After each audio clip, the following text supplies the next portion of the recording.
मान्यवर विधायिका श्रीमती उपासना महापात्र। मान्यवर बाचस्पति महोदया, आज जो घटना ए गृह भितर घटी ताहाकू मु निंदा करुची, ताहा अत्यंत दुर्भाग्यजनक। मु ए हाउस रो सर्वकनिष्ठ सदस्य एवं जेतेबेले प्रथम थर पाई हाउस भितर प्रवेश करिथिली सेतेबेले विरोधी दलर मध्य अनेक मान्यवर सदस्य माने मते बारंबार कहिथिले कि लोकंकर समस्या गुडी को तांको कष्ट सबु उपस्थापन करिबु ए गृह रे प्रश्न उत्तर प्रक्रिया रे आलोचना रे भाग नबु, बहुत किछि सिखिबु। किंतु आज मु पचारिबा को चाहूची जो परी आचरण से माने देखौचंती, जो परी दुर्व्यवहार से माने करूचंती, सिखिबी कोन? अग्रेशन आ असॉल्ट भितरे गोटे लाइन थाए, आज से लाइन को क्रॉस करिचंती।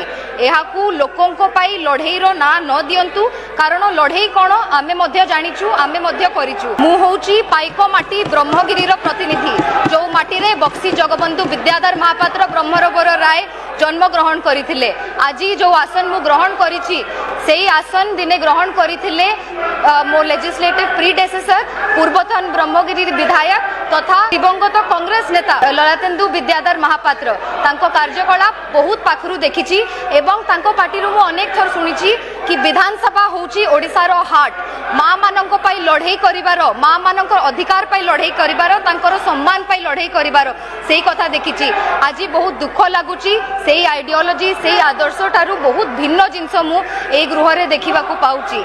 जेतेबेले महिला बाचस्पति को ऊपर आक्रमण करा जाउछि, मु पचारिबा को चाहूछि आपनकर दलर महिला माने काई निजको एते असुरक्षित मने करूचंती कि आपनको संगे प्रतिवाद रे शामिल हो नाहंती, बेल को ले नाहंती, आपण माने प्रतिवाद रो तरीका जानि नाहंती। एठी आलोचना रे भाग नै कि लोक मानको समस्या उपस्थापन करिवार जगह एटा। आपण माने को शिक्षा दउचंती हम माननकु, आमे प्रथम थर पाई जो माने निर्वाचित हेई कि आसीछु, आपण माने कोन शिक्षा केमिति उदाहरण सृष्टि करूचंती।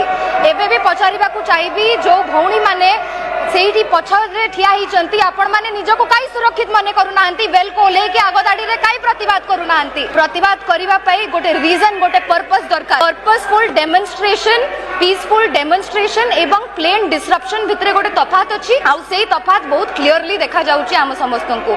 माननीय बाचस्पति महोदया बहुत कड़ा शब्द रे निंदा करूछि एवं एया मध्य अनुरोध करूछि कि दृढ़ कार्यानुष्ठान ग्रहण करा जाऊ। ए गृह रे एई सबु आचरण कदापि ग्रहणीय नुहे।